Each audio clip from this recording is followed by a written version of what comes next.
13 दोष ऐसे हैं जिसके जीवन में होंगे तो उसको कभी शांति, कभी सुख, कभी ऐश्वर्य ये टिकेगा नहीं और दुर्गति निश्चित हो जाएगी। बहुत ध्यान से सुने। एक श्लोक में 6 दोष और दूसरे श्लोक में 7 दोष। उपासक को कभी इन दोषों को अपने अंदर टिकने नहीं देना चाहिए। और जो संसार के मार्ग में चल रहे अगर इन दोषों में चलेंगे तो वो जो आपके पुण्य कर्मों से ऐश्वर्य है भी वो नष्ट हो जाएगा। आप दुख, चिंता, शोक से ग्रसित होकर बड़ा दुख में जीवन व्यतीत करेंगे और आपकी गति बिगड़ जाएगी, दुर्गति हो जाएगी। विकत्थनः स्पृहायुर्मनस्वी बिभ्रत् कोपम चपलो अरक्षणश्च एतान् पापाः षण्णराः पाप धर्मान् प्रकुर्वते नोऽत्र सन्तः सुदुर्गे संभोग संवित् विषमोति मानी दत्तानुतापी कृपणो बलीयान् वर्ग प्रशंसी वनितास्तु देष्टा एते परे सप्त नशंस वर्गाः। जो अपने मुख से अपनी बड़ाई प्रशंसा करता है, ये 13 लिख लो दिमाग में, डायरी में, क्योंकि ये नोट हो रहा है, आवाज डाली जाएगी, आप बार बार सुन, इनसे बचिए। अपनी बड़ाई, अपनी प्रशंसा कभी अपने मुख से नहीं करना, नहीं तो आपके पुण्य नष्ट हो जाएंगे, बुद्धि भ्रष्ट माने गिर जाएगी। अगर परमार्थ में चल रहे तो भी, और व्यवहार में तो पुण्य नष्ट हो ही जाएंगे। बुद्धि गिरी हुई तभी ऐसी बात होती है। और ये दोष बहुतायत है, ये बहुत प्रभावशाली है। अपनी बड़ाई मारना, इसको देख लो, पकड़ो, सत्संग है। अपने मुख से कभी अपनी बड़ाई ना करना। अगर कोई अपने मुख से अपनी बड़ाई करता है तो उसके सुकृत नष्ट हो जाते हैं, बुद्धि भ्रष्ट माने गिर जाती, पतित हो जाती है, फिर निर्णय ठीक नहीं। अगर हमारा सारथी, हमारा ड्राइवर मूढ़ हो तो कहीं भी हमको गिरा देगा, तो वो बुद्धि भ्रष्ट मतलब गिर जाती है, निर्णय करने लायक नहीं रहती। अपनी प्रशंसा अपने मुख से करना। दूसरा, लोलुपता, ये वृत्ति नहीं होनी चाहिए। धर्म से चलेंगे, धर्म के द्वारा जो हमें प्राप्त होगा उसी से हम अपना भरण पोषण करेंगे। आपके बच्चे स्वस्थ होंगे, बुद्धिमान होंगे, परिवार में बहुत सुख और शांति होगी। भले दीपक की तरह जलो, बहुत काल तक रहेगी। लक्ष्मी जी भी आपके घर में बहुत काल, हम ये नहीं कहते कि बहुत नहीं, जितनी है बहुत सुख शांति से चलोगे। अगर लोलुपता करोगे, हिंसा, छल कपट, व्यभिचार, चोरी, ऐसे धन आ जाए, वो आएगा, लेकिन वो हाइलोजन की तरह आएगा, एकदम प्रकाश और फ्यूज, बिल्कुल अंधकार करके जाएगा। देख लेना, तुम्हारे जो सुख के हेतु हैं, तुम्हारा शरीर, तुम्हारे बच्चे, तुम्हारी पत्नी, तुम्हारा परिवार, उसको देख के तुम रात दिन जलोगे बिना आग के। ऐसे उनके आचरण होंगे, ऐसे उनके अंग होंगे, ऐसे उनके दिमाग होंगे, ऐसा उनका व्यवहार होगा। ये लोलुपता अगर उपासक में या किसी में है तो उसको नष्ट कर देती है। सावधान। तीसरा, यदि आपका अपमान होता है तो आपको उसे सहन करना होगा, उससे आपके पाप नष्ट हो जाएंगे। जो तनिक सा भी अपमान होने पर बहुत क्रोध करके दूसरे का अपकार करने लगता है, ये आपका पतन करा देगा, ये आपको फंसा देगा, हृदय जलेगा, अर्थव्यवस्था नष्ट होगी, पूरा परिवार दुखी होगा। जरा सा अपमान की संभावना में आप किसी से भी भिड़ गए, किसी से भी, वो ये प्रवृत्ति आपका पतन कर देगी। उपासक में तो अपमान सहना अमृत है, नीचा अपमानम शुद्धा, पर व्यवहार में भी ज्यादा उत्तेजित मत होइएगा। ये तो कुछ मिनट की बात है, अगर आपने उसे मारा, पीटा, रिपोर्ट हुई, कानून की, वो फंसते चले जाओगे, अर्थ जाएगा, समय जाएगा, चिंतन जाएगा, बहुत तरह से हानि हो जाएगी। अगर आप सह गए तो आपका सहना उसके लिए आग बन जाएगा। उमा क्षमा साप होते भारी। तुम्हें दंड देने की जरूरत नहीं, उसका एक कर्म ही उसे दंड दे देगा। आप शांत हो जाइए, आप सत्संगी हैं, आप शांत रहिए। चौथा, निरंतर क्रोध और उसका चिंतन। बैठे बैठे बस द्वेषियों का चिंतन ही हो रहा है, अंदर क्रोध का चिंतन और द्वेषियों का चिंतन ही हो रहा है। द्वेष भरी बातें, द्वेष भरी क्रियाएं, उन्हीं का चिंतन करके जलते रहना क्रोध से। उपासक को तो क्रोध करना ही नहीं चाहिए, बहुत शांत। ठीक है, अभ्यास में कभी क्रोध हो सकता है, उसको फिर समन करो, अंदर से प्रायश्चित जैसा कि अब गलती हुई, आगे नहीं करेंगे। और व्यवहार में भी क्रोध को आप पीना सीखें। अगर बार बार आपका क्रोध प्रकट होता ही रहेगा, आपका स्वभाव बिगड़ जाएगा, आपके पुण्य नष्ट हो जाएंगे और आपका जीवन नष्ट हो जाएगा। देने वाला उतना दे देगा आपको आनंदित, पैसा खर्चा सब पूरे जीवन का विध्वंस मचा दिया क्रोध ने। कहीं भी आप देखो, किसी से क्रोध करके देखो, फिर देखो तुम्हारा भजन चल रहा है, तुम्हारी वो आनंद वृत्ति है नहीं, जलोगे और वो जलन और गुस्सा दिलाएगी और वो बैठे बैठे जलो नहीं। ये क्रोध जो है, ये चाहे व्यवहार में हो चाहे परमार्थ में, दोनों की हानि करने वाला है। और आश्रित जनों की रक्षा ना करना। अगर कोई भाग कर आपके पास आ गया है, कोई पशु पक्षी या कोई मनुष्य, आपको चाहिए कि अब चाहे हमारे पहले प्राण जाए, उसकी रक्षा करेंगे। सीवी जैसे तो कोई बिरले ही होते हैं, पर इतना जरूर ध्यान दें, जैसे कोई पशु पक्षी किसी भय से आपकी सीमा के अंतर्गत आ गया है, अब उसकी रक्षा करनी है आपको। अगर आप स्वयं मार देते हैं, राधा वल्लभ श्री हरिवंश, वीडियो को स्किप न करें, गुरु जी की वाणी को पूरा सुने। राधे राधे। या मरवा देते हैं, ये आपके सुकृत नष्ट कर देगा, ये आपकी दुर्गति का कारण बन जाएगा। और जो पाप कर्म उत्साहित होकर करते हैं, उपासक को तो बहुत सावधान रहना चाहिए, पर व्यवहार में भी जो नहीं करना चाहिए, अगर वो पाप कर्म आपके द्वारा मन में प्रेरित हो रहे हैं, संकल्प बन रहा है, क्रियाएं हो रही है, दुर्गति पक्की, पुण्य नष्ट हो जाएंगे, दुख अशांति बढ़ती चली जाएगी, कभी शांति नहीं प्राप्त कर पाएंगे। ऐसा नहीं कि जो मन में आवे सो करे।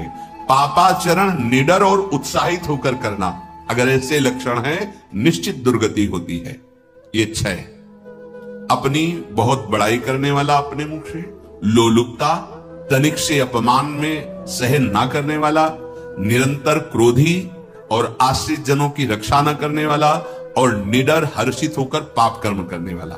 दूसरे श्लोक में 7 है, 6 7। 1, संभोग का ही चिंतन करना, संभोग में ही मन लगाना, संभोग दूसरी स्त्रियों के साथ करने की भावना रखना। संभोग पहला है, संभोग। रात दिन बैठे बैठे बस यही चिंतन करना, गंदी बातों का, गंदी बातें देखना, गंदी बातें सुनना, गंदी बातों का चिंतन करना। फिर अन्य माताओं बहनों के प्रति काम दृष्टि से देखना, कोई आ जा रही तो दृष्टि से, काम भाव से देखना, भोग बुद्धि से देखना, निश्चित पुण्यनाश, दुर्गति। बड़े बड़े उदाहरण इतिहास में हैं, जिन्होंने ऐसा दृश्य नेत्रों से देखने की चेष्टा की, मन में संकल्प किया भोगने का, नष्ट हो गए, चाहे वो कितने बड़े प्रतापी हो। ये दुर्योधन कोई साधारण थोड़ी है, भगवान व्यासदेव जी के द्वारा ही तो, भगवान व्यासदेव जी ही इसकी उत्पत्ति का कारण है। आप देखो, इतने महान पुलस्त जी ही उत्पत्ति का कारण है रावण की। बस ये ऐसे दोष हैं जिनके कारण जीव नष्ट हो जाता है। ठीक है, धर्मयुक्त काम भगवान ने आदेश किया है, आपका पाणिग्रहण संस्कार हो गया है, संतानोत्पत्ति की भावना से कुछ पवित्र तिथियों का त्याग करते हुए चर्चा में हुई है। एक नियम है, एक आदेश है शास्त्र का। आप बहुत काम प्रवृत्ति वाले हैं तो प्रत्येक मास में जब माताएं बहनें पवित्र हो जाती मासिक धर्म से, तो जिनका पाणिग्रहण आपने किया, जो पत्नी स्वरूप है, वो ठीक है। वहां भी बार बार के लिए व्यभिचार प्रवृत्ति के लिए शास्त्र आदेश नहीं करता, संयम पूर्वक, और उसका चिंतन नहीं करना। पाणिग्रहण संस्कार है, घर में विराजमान है, एक संयम एक नियम के अनुसार उसका चिंतन तो फिर भ्रष्ट कर देगा। चिंतन प्रभु का करना है, चिंतन प्रभु की सेवा जो आपके कर्तव्य, इसके चिंतन से बचो। घातक है, बहुत बड़ा जहर है, अगर विषय चिंतन होने लगा तो मरोगे, जिंदा जलोगे, दुर्गति भी होगी। ये अंदर की जो आग है ना, कामाग्नि ये इतनी बढ़ती चली जाएगी, तुम्हारे होश खराब हो जाएंगे कि मुझे क्या करना चाहिए क्या नहीं करना चाहिए। कुआ मदांधो मदनातुरोमा, अंधा हो जाएगा, नहीं दिखाई देगा अनुजा तनुजा क्या है कौन है, कुछ नहीं, भ्रष्ट बुद्धि। संभोग का चिंतन, चिंतन नहीं, धर्मयुक्त काम आदेश है शास्त्र में। यदि आप प्रवृत्ति मार्ग में हैं तो अपनी पत्नी को जो पाणी ग्रहण स्वीकार किया है वहां भी पवित्र तिथियों का त्याग कर देंगे। एकादशी है, रामनवमी है, नव दुर्गा है, जन्माष्टमी है, राधाष्टमी, जो पवित्र तिथियों का त्याग करते हुए और ऐसे जो मर्यादाएं हैं उसके अनुसार। और कहीं पराई स्त्री के साथ संभोग की बात निश्चित दुर्गति पक्की है। ऐसी माताओं के लिए है, स्त्री शरीर के लिए है। यदि वो ऐसी गलत चेष्टा तो पतिवंचक परपति रति करई, रो नरक कल्पसत परई। ये भोग चिंतन से बचने की चेष्टा कीजिए तो क्रिया से अपने आप बच जाएंगे। क्रिया के पहले चिंतन होता है, चिंतन से ही क्रिया का आवेश आता है। चिंतन संभालिए, इसी से भगवत प्राप्ति होती है, चिंतन से, और इसी से दुर्गति भी होती है। अनन्यस चिंतयन्तु माम, भगवान चिंतन करें मेरा करो, कर्तव्य कर्म मेरे को समर्पित करो। अब जब चिंतन संभोग का होगा तो बुद्धि भ्रष्ट हो जाएगी। ये जो राक्षसी प्रवृत्तियां सुनने को मिलती है ना कि ऐसा हुआ, वो देखा सुना और चिंतन किए, अब इतनी राक्षसी वृत्ति आ गई कि बस अब उनमें और राक्षसों में कोई अंतर नहीं रह गया। दूसरा, विषमता रखने वाला, सबके साथ बर्ताव ऐसा कि मैं बहुत श्रेष्ठ हूं और दूसरे सब नहीं है। सब व्यवहार सब भगवत स्वरूप है, समान व्यवहार। जैसे आपके भोजन है तो जो आप पा रहे हो वही सबको दीजिए, बैठने की व्यवस्था, उठने की व्यवस्था, क्रम बाई क्रम, पर उसको भी नीच भाव से मत देखिए। उस कोटि का उसको प्यार दीजिए, दुलार दीजिए, सम्मान दीजिए। इतनी विषमता न फैलाते रहे अपने जीवन में कि आप सबके निंदा के पात्र बन जाए। विषमता नहीं, सबको प्यार। हाँ ठीक है, पुत्र का अलग प्यार है, भाई का अलग प्यार है, पिता का अलग प्यार है, पर हमारा व्यवहार प्रीति युक्त होना चाहिए, विषमता भरा नहीं होना चाहिए। अगर हमारे चित्त में विषमता ही रही तो संसार है, प्रभु नहीं है। जीत विषम संसार कीर्ति जग विस्तर है।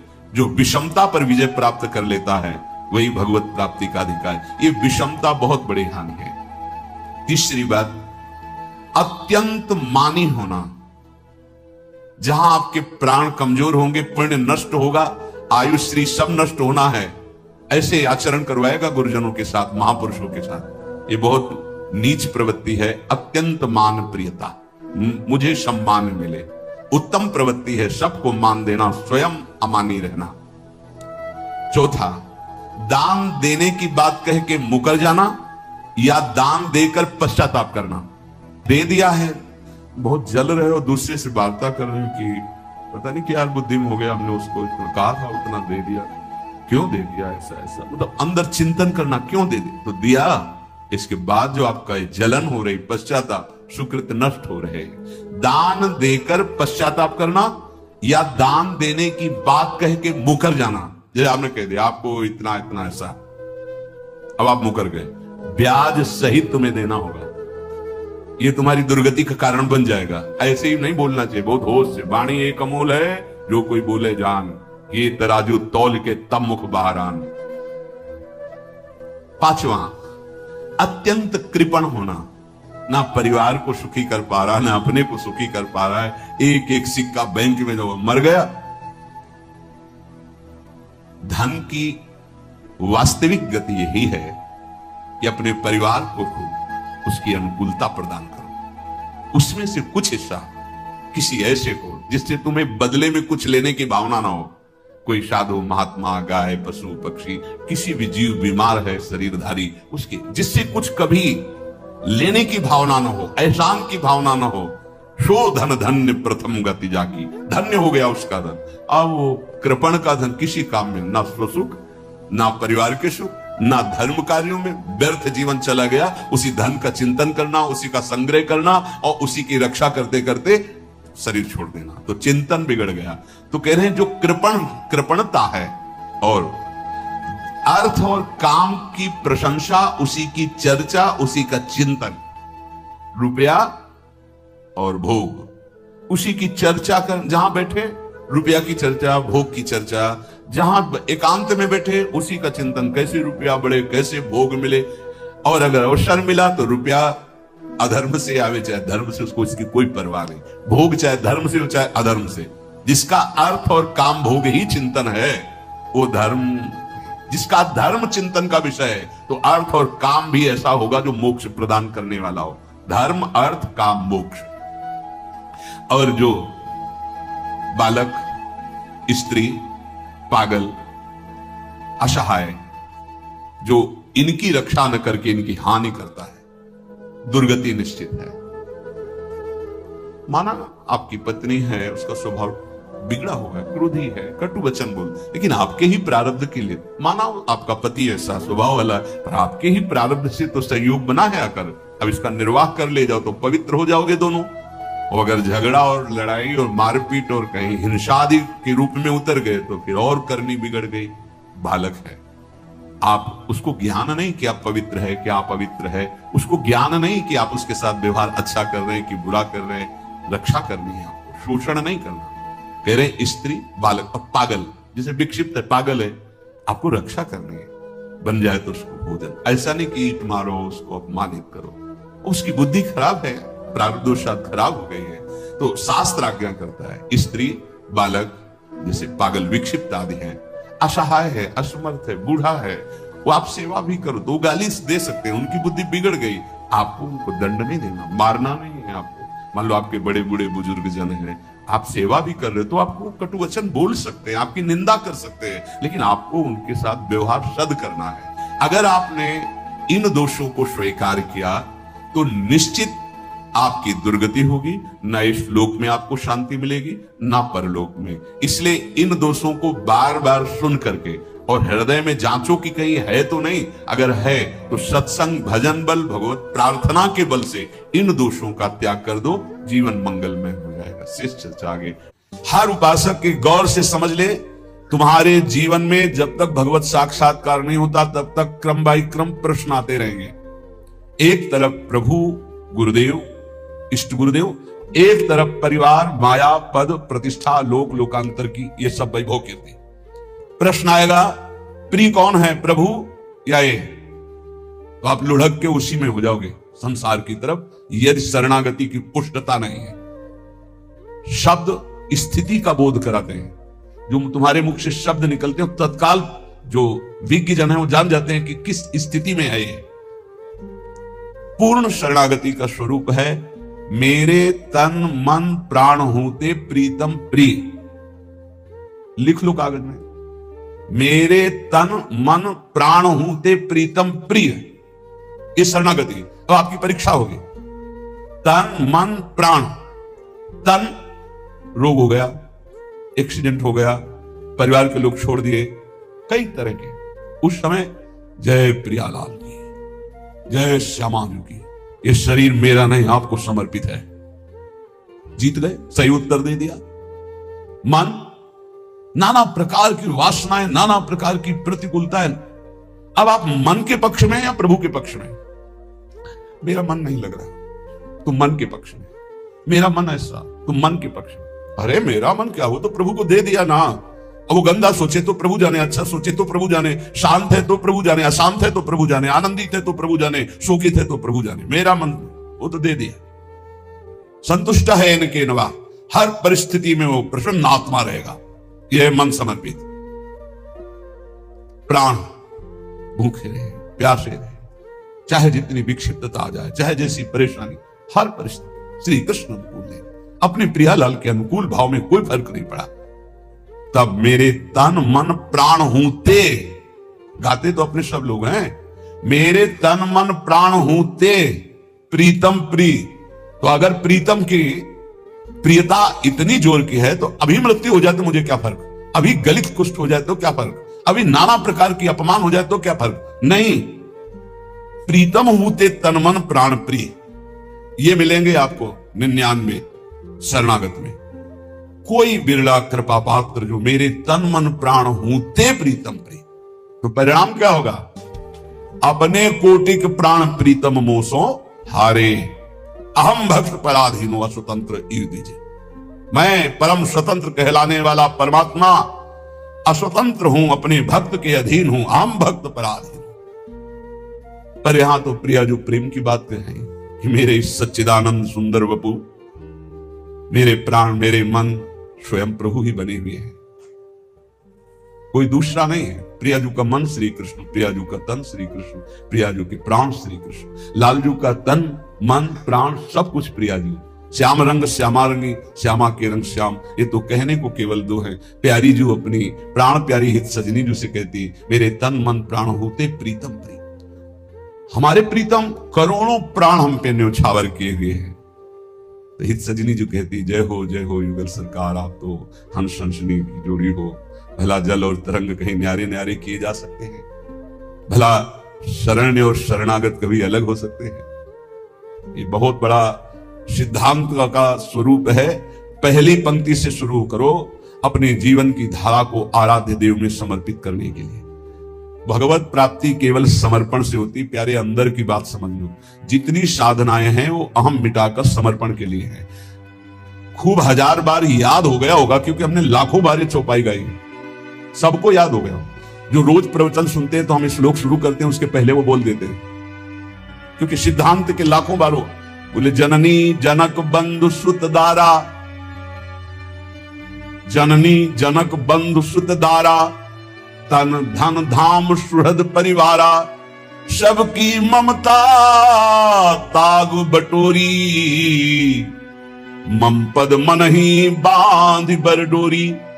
सबकी ममता हटाकर मेरे चरणों में लगा दो, ममता मेरे चरणों में। तो बोले फिर अब सबको छोड़ दे, इनका पालन पोषण कौन करेगा?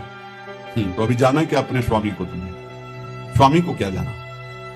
ये स्वामी केवल तुम्हारी शरणागति की उत्तर वृत्ति देखने की। अब क्या तुम बोलोगे? अब क्या तुम सोचोगे? अब क्या तुम करोगे? ये प्रश्न देखो। जैसे वामन रूप से बलि जी से जाकर भिक्षा मांगते हैं, भला अखिल लोक दाता को मांगने की जरूरत है? हरि रूप में प्रकट होकर आदेश कर देते तो आज्ञा उल्लंघन करने की सामर्थ्य न शुक्राचार्य जी में है, उनके गुरु में, और न चेला बलि में। लेकिन भगवान भिक्षुक रूप में जाते हैं, भिक्षाम दे। क्या चाहते हैं? अपने पग से 3 पग पृथ्वी दिया। सारांश, शुक्राचार्य जी मना किया। जानते हुए कौन है?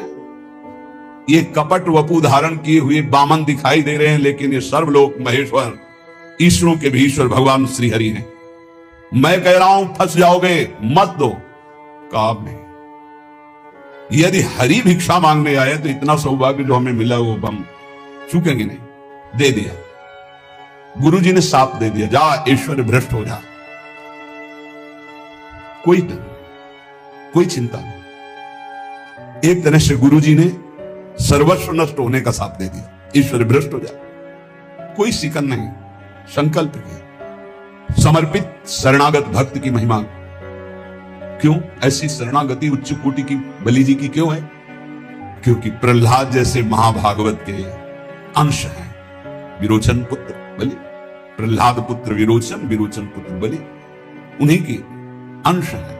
प्रहलाद जैसे महाभागवत का अंश, इस कोटि की शरणागति भगवान ने एक में ब्रह्मलोक तक ऊपर नीचे दूसरे, और कहा बांधो इसको वरुण पास में। बहुत ही चिंतनीय विषय है ये।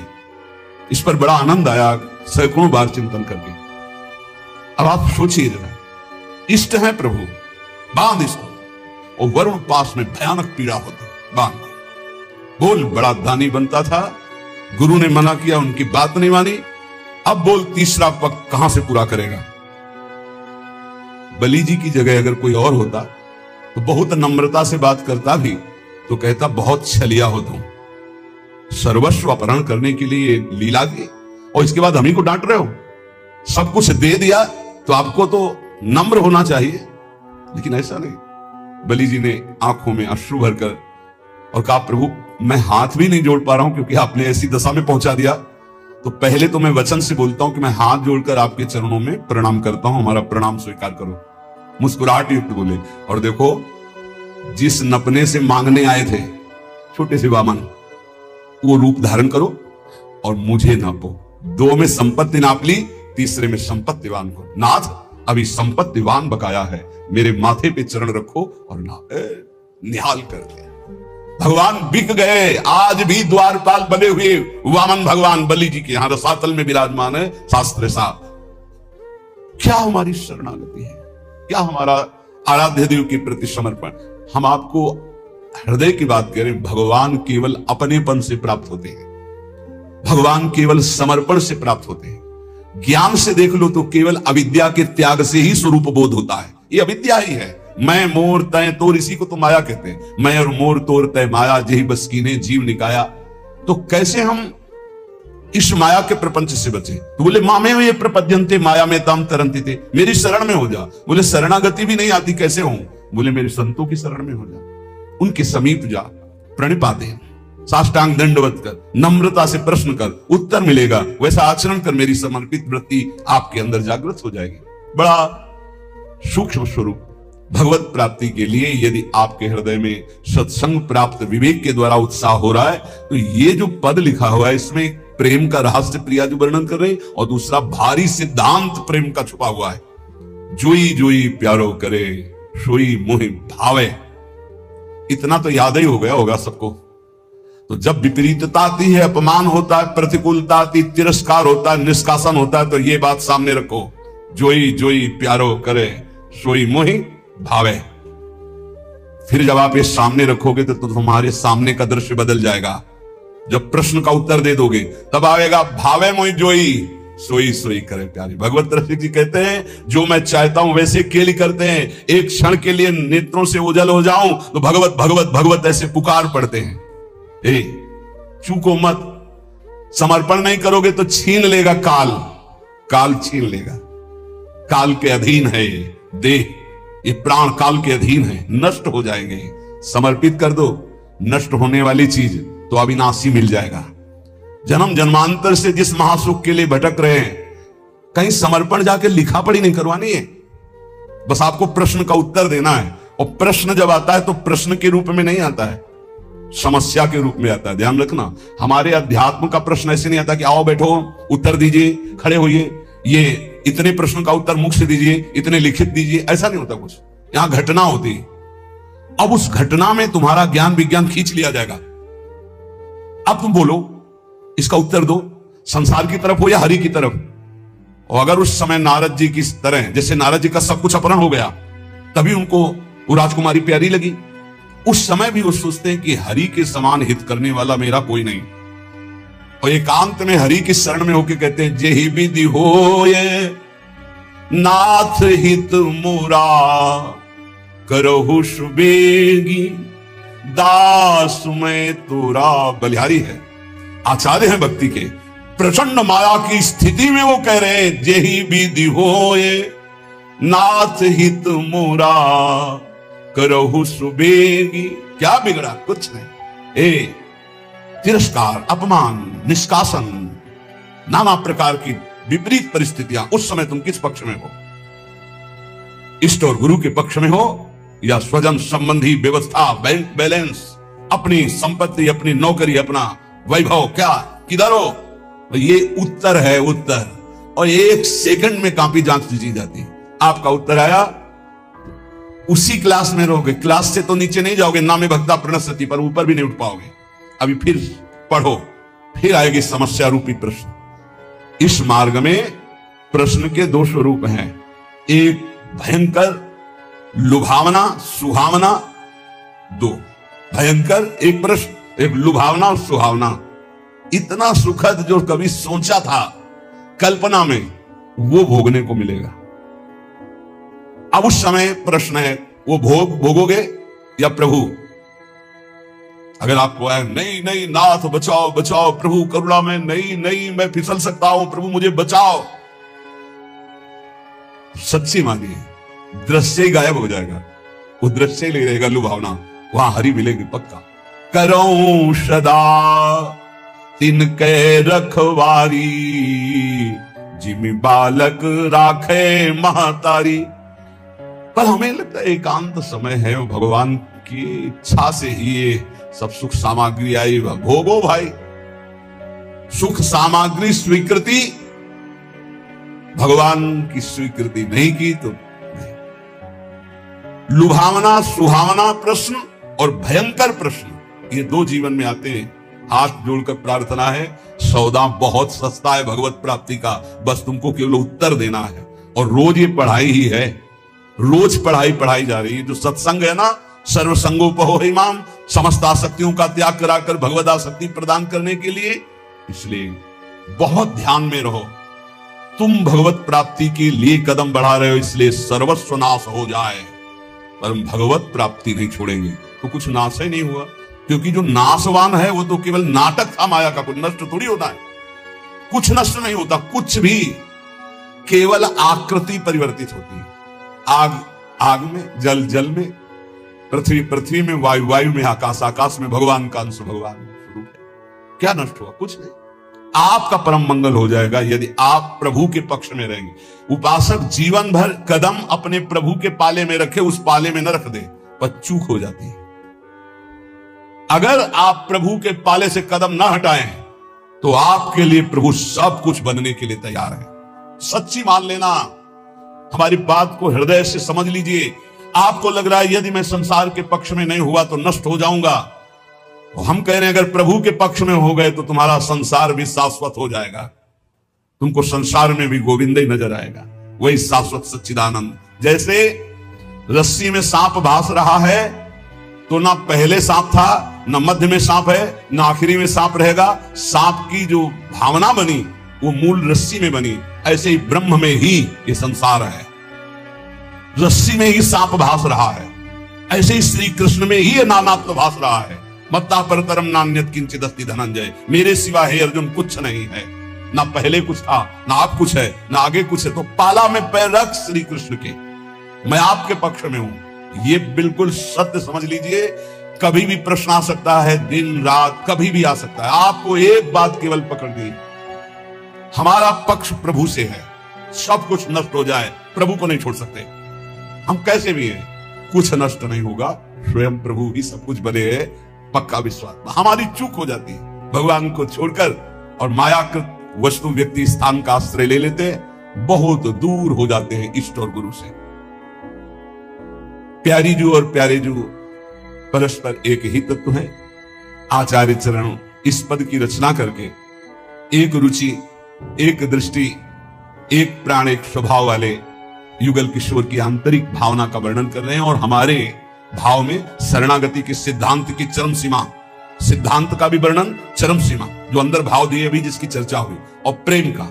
हमारे प्यारे जू बोले, प्रीतम किशोरी गोरी रसिक रंगीली जोरी, प्रेम ही के रंग बोरी, शोभा कही जात है। प्यारी जू और प्यारे जू कहने को केवल दो हैं, ये एक ही है। इनकी ऐसी शोभा है कि ध्रुवदास जी कहते हैं कि हमारी वाणी की सामर्थ्य नहीं कि मैं इनकी शोभा का वर्णन कर सकूं। युगल सरकार ऐसे अतुलनीय आनंददाता, ऐसा अद्भुत असीम सौंदर्य, कह रहे प्रेम के ही रंग में डूबी हुई है जुगल सरकार की प्रीतम और गोरी किशोरी की जोरी। वाणी की सामर्थ्य नहीं कि मैं इनकी शोभा, इनकी महिमा, इनके प्रेम का वर्णन कर सकूं। एक प्राण, एक वैस, एक ही स्वभाव चाव, एक बात दोहुनी के मन ही सुहात है। एक कुंज, एक सेज, एक पट ओढ़े बैठे, एक एक बीड़ी दो खंडी खंडी खात है। एक रस, एक प्राण, एक दृष्टि हित ध्रुव, हेरी हेरी बढ़े चौप, क्यों ना आघात है। प्रीतम किशोरी गोरी, ये रसिक रंगीली जोरी, प्रेम ही के रंग बोरी, शोभा कही जात है। हमारी प्यारी जू एक प्राण, एक ही अवस्था, एक ही स्वभाव, एक ही भाव चाव, एक ही बात दोनों के मन में एक ही बात आती। ऐसे हमारे युगल सरकार की जो सहज करुणामयी स्वामिनी की कृपा से लीला स्थली का आश्रय और उपासना मिली, अब हमको चूकना नहीं है। किसी से हम कह रहे थे भाई कुछ भी हो श्री जी को मत छोड़ना, श्री जी को छोड़ दिया तो फिर ये अथाह समुद्र है, तुम निकल नहीं पाओगे। और अंदर से श्री जी को पकड़े रहे तो समुद्र ही नहीं रहेगा, सूखा ही जाएगा। बड़ी करुणामयी श्री जी। श्रीपाद प्रबोधानंद जी महाराज कह रहे, सर्व दुख दशा घोरावरम वृंदावनेस्तु में प्राकृता अप्राकृता शेष विभूतिरपि नान्यतः। दोनों बातें आ गई। प्राकृत अपराकृत कितना भी मुझे लुभायमान किया जाए, मैं कभी प्रिया प्रीतम और वृंदावन को नहीं छोड़ सकता। वही बात आ गई। और सर्व दुखा दशा घोरा, दे दो सारे दुख तुम्हारी सृष्टि में जितने हो। ये भजन बल है, भजन बल। श्री जी का नाम जब जितना करोगे तो तुम भी गर्जना करने दो और दुख दो, पूरी सृष्टि का दुख हमें दे दो, सबको सुखी कर दो। दंत देव जी, प्रभु मुझे इतनी सामर्थ्य दो कि सबके हृदयों में बैठकर दुख मैं भोगूं और सब सुखी हो जाए। ये भगवान के भक्त का विशाल हृदय। सर्व दुख दशा घोरा, प्रभु सब दशाएं दुख की हमें दे दो, पर ना हम आपका चिंतन छोड़ने वाले और ना आपका आश्रय छोड़ने। ये फिसड्डी नहीं होते भगवान के भक्त। आजकल भक्ति जानते हो कैसे होती है? ऐसे पैर रखा जाता भक्ति मार्ग, आंच ना लगे, अगर आंच लगी तो हटा लिया। ऐसे कभी कोई परमार्थ में नहीं चलता। नारायण कठिन है हरि मिलन की बाट, या में पग पीछे धरे प्रथम शीश दे काट। ये वीरों का मार्ग है, कायरों का नहीं। इसलिए हिम्मत पक्की। तलवार गले तक आएगी, हार बन जाएगी, वार नहीं कर पाएगी। तलवार और हमारे गले के बीच में नाम है, विश्वास करो, विश्वास। दुखों से डरा कर माया आपको हटा देगी या भुलावे में फंसा कर हटा देगी। तो इस श्लोक में दोनों बातें कह रहे हैं श्रीपाद कि सर्व दुख दशा घोरा, दे दो जितने दुख चाहो, या प्राकृता अप्राकृता शेषा विभूति रपिनान्यतः। प्राकृत अपाकृत समस्त ऐश्वर्य देखो, हमें लुभाकर नहीं लुभायमान होंगे। चाहे दुख दे दो, चाहे भोग सामग्री दे दो, दोनों से मैं आपको भूलने वाला नहीं। आपका आश्रय, आपका चिंतन। कुर्वत्यापि महारौद्रम उपद्रवम अनुक्षणम। ये देखो, ये पढ़ाई है, पढ़ लो, फेल नहीं होगे। प्रभु भेजो, ऐसे उपद्रवी को भेजो जो रुद्र रूप रख करके हमारा अपमान करे, हमारी पिटाई करे, हमें गाली दे। कुर्वत्यापि महारौद्र मुपद्रव मनुक्षणम। आप कहोगे काहे को झगड़ा विपत्ति मोल ले रहे हो? नहीं नहीं, पढ़ाकू जो होता है वो चाहता है कि हमसे कोई प्रश्न करे और मैं उसका उत्तर दूं। जो पहलवान होता है वो चाहता है कोई मिले, दो दो हाथ करूं, उसकी भुजाओं में फड़कन होती है। ऐसे साधक ये चाहता है कि मेरा अपमान हो, मेरी निंदा हो, फिर मुझे कैसा लगेगा। एक संत थे, वो कभी पैसा नहीं लेते थे, पर साल में एक बार पैसा लेते तो फिरोजाबाद जाते थे। पूज्यपाद उड़िया बाबा के वो संगी थे। काय के लिए फिरोजाबाद जाते थे? चूड़ियां पहनने नहीं, चूड़ियां तोड़ने। चूड़ियों की दुकान लगी होती थी। इस एरिया में तो कोई उनको पीट नहीं सकता था क्योंकि पहचान वाले थे। फिरोजाबाद जाते और चूड़ियों की दुकान में खड़े होकर 2-3 लात मारते, चूड़ियों के ढेर ना, और पैसा साथ लिए रहते। जो बाबा जी देखा 2-3-4 लात मारे, बोले पागल आदमी, चूड़ी तोड़े डालना, मार थप्पड़ मार थप्पड़। 2-4 और दुकान वाले आते, पीटते, थोड़ी देर खड़े रहते, पीटने के अब गाली देते, भगाते, दूर तक भाग के जाते, फिर पीटते, शांत। अंदर पूछते कैसे, क्या हालचाल है? बोले ठीक है, कोई परेशानी नहीं। दुकान वाले के पास जाते, बोले भैया कितने की चूड़ी थी? बोले तुम तो पागल जैसे थे। बोले हमारा एक काम था, वो हो गया, आपने बढ़िया काम किया। कितने की चूड़ी थी? बड़ी नम्रता और सभ्यता से। महाराज गलती हो गई आपको। बोले नहीं नहीं, आप चूड़ी के पैसे और जो एकत्रित करके गए थे, तो अगर 100-500 की चूड़ी होगी तो 10-5 हजार वहीं छोड़ के। बोले देखते रहते कि बाबा जी है क्या चीज। अपनी कसौटी के लिए स्वामी अनंग बोधाश्रम स्वामी जी बचपन से दिगंबर और गंगा का सेवन करने वाले, जहां भिक्षा होती वहां जाकर वो दंडता करते, 2-4 जब चपाटे उनके लगते तो अंदर पूछते क्या हालचाल है। ठीक है, ये सौभाग्य से मिलता है अपमान निंदा। चाहिए आपको सौभाग्य? सौभाग्य से मिलता है अपमान निंदा तिरस्कार विपत्ति संकट। क्यों? इसी में भगवत प्राप्ति होती है, इसी में आपकी भूमिका बदलती है। लेकिन हम ये देखते हैं जब भूमिका बदलने का अवसर आता है वो नीचे धम्म से गिर जाता है। सालों से सेवाएं होती है, गुरु सेवा से की, संतों की सेवा, ये सेवा वो सेवा। अब आया नंबर उसका उत्थान के लिए, फौरन 0 नंबर में गिर गया जाके धम्म से। चल फिर पढ़ाई कर, फिर आना, प्रश्न होगा, फिर उत्तर आगे। ए भाई, सबसे प्रार्थना है तुम्हें बहुत जल्दी भगवत प्राप्ति कराने के लिए सत्संग हो रहा है, बस यही बात को तुम्हें पकड़ना है। सच्चा साधु चाहता है कि हमारा अपमान हो, हमारी निंदा हो, तिरस्कार हो, फिर हमें कैसा लगेगा? अगर बुरा लगता है तो हमारी साधना बहुत कमजोर है, अगर मुस्कुरा के निकल जाते तो बहुत अच्छा। कह रहे कुर्वत्यापि महारौद्रम उपद्रव मनुक्षणम। प्रति क्षण हमारे साथ उपद्रव हो, और कैसा महारौद्र रूप घोर, फिर भी भक्ति वृंदाटवी सत्वे तत्वे छाता सदास तुम्हें, मैं तत्व का चिंतन करते हुए कभी भी अपनी भक्ति को बाधित नहीं होने दूंगा। तत्व क्या? सर्वान्वस्त्र तया निरिक्त, तुम ही तो पीटने आए हो प्यारे, पीट लो। तुम ही गाली देने आए तो बिका हुआ आपका दे दो ना गाली। तुम ही अपमान कर रहे हो तो आपका समर्पित तन मन प्राण है। उत्तर सही। तो आपका जो स्थिति है वो आगे वाले क्लास में पहुंच गई। यहाँ क्लासे में नहीं जाना चाहते, यहां तो स्कूल से भागने के लिए हर समय पार्टी बस्ता लिए तैयार हैं। बस तुम कहो कि हम भागे माया में, सुख में जाएंगे हम। कोई पढ़ाकू चाहता है हमारे प्रश्न का उत्तर।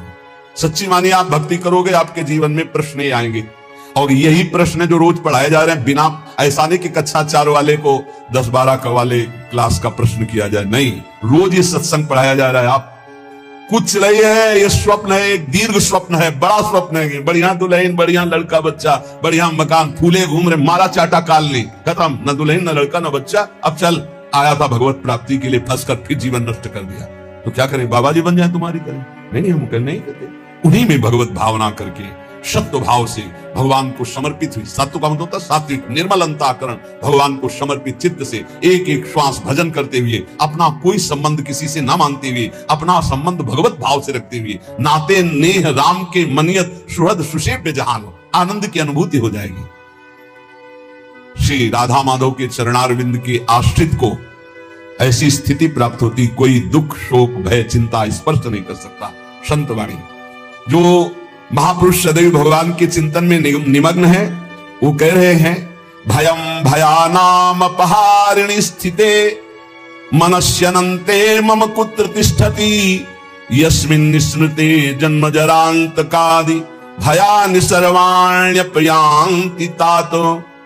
हे दोस्तों मित्रों, तुम्हें कोई भी कष्ट नहीं होगा, ना मृत्यु का, ना रोग का, ना अपमान का, ना कोई भय छू सकेगा। कौन सा ऐसा जादू है भाई?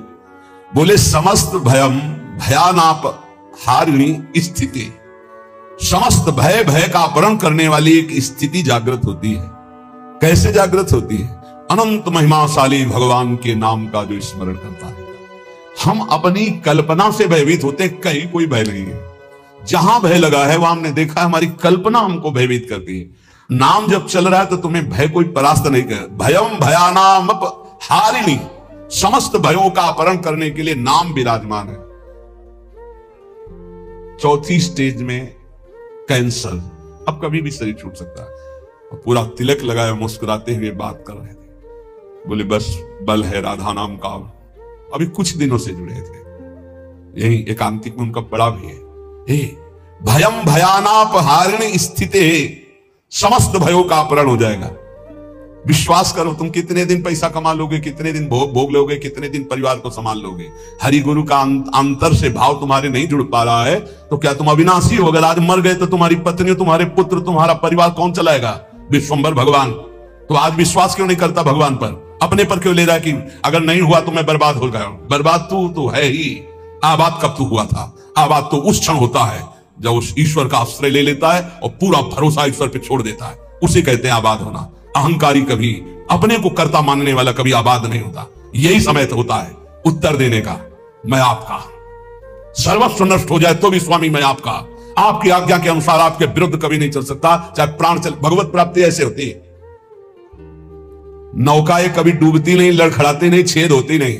नाविक ने आज तक किसी को डूबने नहीं दिया, पार कर दिया है। चुपचाप बैठा रहे, दौड़ क्यों मचा रहा है इधर से उधर, पूरा बैलेंस बिगाड़ने की कोशिश कर रहा है। एक आदमी ट्रेन में दौड़ रहा था, डिब्बे में एक साधु थे। भाई मैं देख रहा हूं तू दौड़ रहा है, क्यों दौड़ रहा है? बोले हमको बहुत जल्दी पहुंचना है अमुक स्टेशन है। पागल, ट्रेन चल रही, तू बैठ जा, तू बैठ जा, ट्रेन चल रही। ऐसे ही तू सच्ची मान, अध्यात्म की कोई दौड़ भाग नहीं होती। अध्यात्म कोई किलोमीटरों वाली यात्रा नहीं कि बहुत भागना पसीना चुहाना है। समझ समझ, विवेक का मार्ग, विवेक का। आराम से बैठ जा, काहू के बल भजन को, काहू के आचार, व्यास भरोसे, कुंवर के सोवत पाव प्रसाद। अंतिम समय सूरदास जी का पद, भरोसो दृढ़ इन चरणन केरो। ये है पूरी जीवन की साथ। नाते नेह राम के मनियत, जाके प्रिय राम बेदे ही तजिए ताह कोटि बेरी सम जद्य परम सने ही।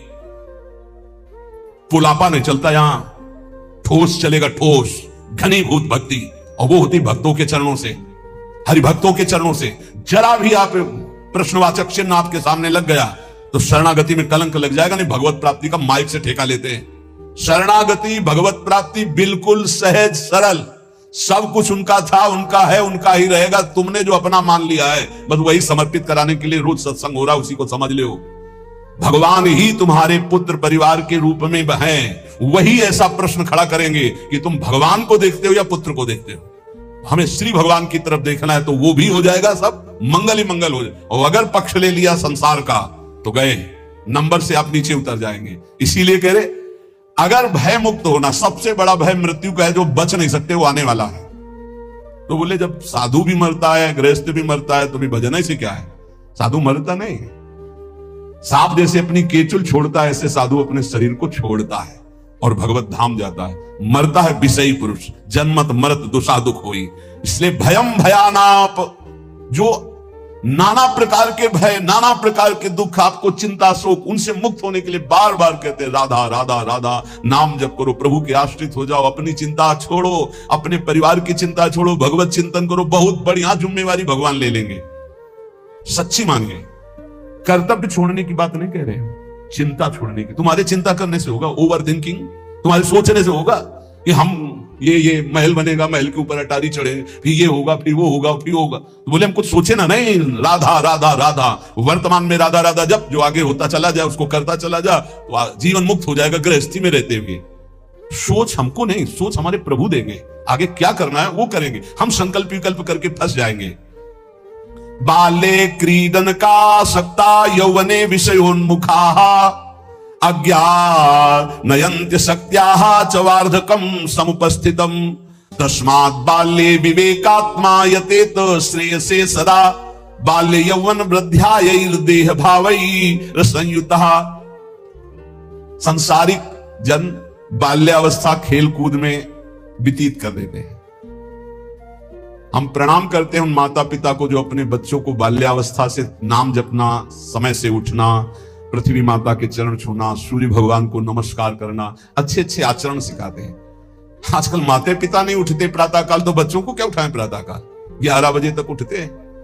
बाल्य क्रीडन का शक्त यौवने विषयोन्मुखा, बाल्यावस्था तो खेल कूद में चली गई। जीवन वही धन्य जो भगवान से मिल जाए, वो जीवन किस काम का?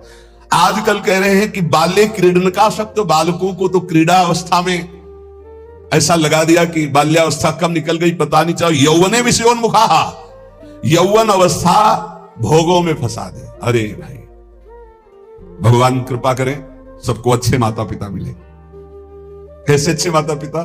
जो भगवान में लगाते हैं, जो सत धर्म में लगाते हैं, जो सत कार्यों में लगाते हैं। बहुत बड़ा योगदान होता है माता का, फिर दूसरा पिता का। सबसे बड़ा गुरु माता, फिर पिता, क्योंकि वही सतमार्ग में चल। गांव में एक बार नाटक आया था दिखाने के लिए, वो क्या कहते हैं, नौटंकी, वो सुल्ताना डाकू, पूरा दिखाया गया।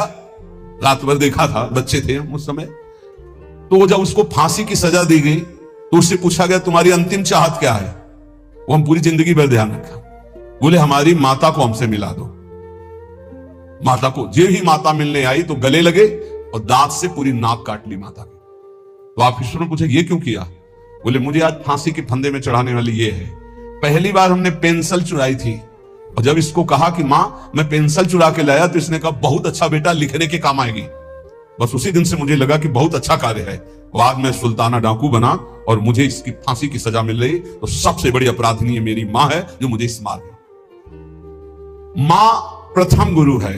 आप अपने बच्चे को जैसे गर्भ से शिक्षा, अगर हम प्रार्थना करते हैं गृहस्थ में वो बच्चा गर्भ में आ जाए तो सहवास बंद कर दो, सात्विक भोजन पाओ, भगवत नाम कीर्तन सुनो, भगवत कथा सुनो, महान तीर्थों का भ्रमण करो अगर कर सकते हो, उससे तुम्हारे बालक के बहुत सात्विक संस्कार होंगे। यौवने विषयोन्मुखा, जवानी भोगों में व्यतीत करने के लिए प्रेरणा दी गई और अंदर और बाहर दोनों से संयोग बने, विषयों से हृदय मलिन हो गया। फिर कह रहे हैं अज्ञा नयंती असक्त्या, जो अगली अवस्था आई बुढ़ापा, वो तो असक्त, इंद्रियां वो वैसे ही चंचल, मन वैसे ही चंचल, शरीर असक्त। अब वो अंदर बैठे बैठे भोगों का चिंतन कर रहा है, उसकी दुर्गति हो जाती है, दुर्गति। इसलिए तस्मात् बाल्ये विवेकात्मा, यतेतर श्रेयसे सदा।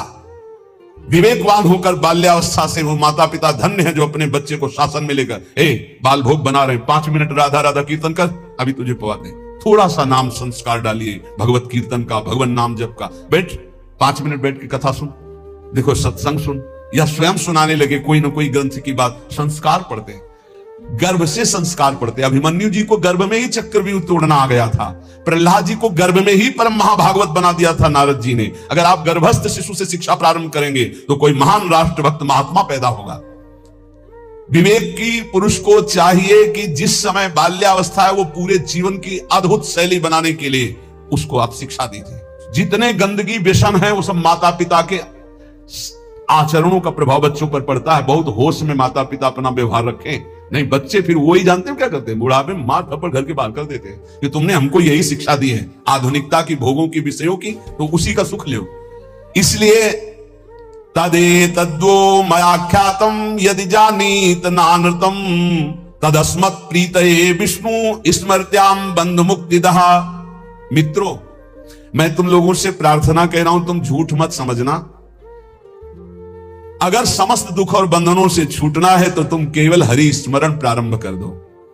उनका स्मरण करने के पश्चात कोई भी विपत्ति उसको परास्त नहीं कर सकती। हरि स्मृति समस्त विपद विमोक्षणम, जितनी विपत्तियां हैं सबसे मुक्त करा देगी।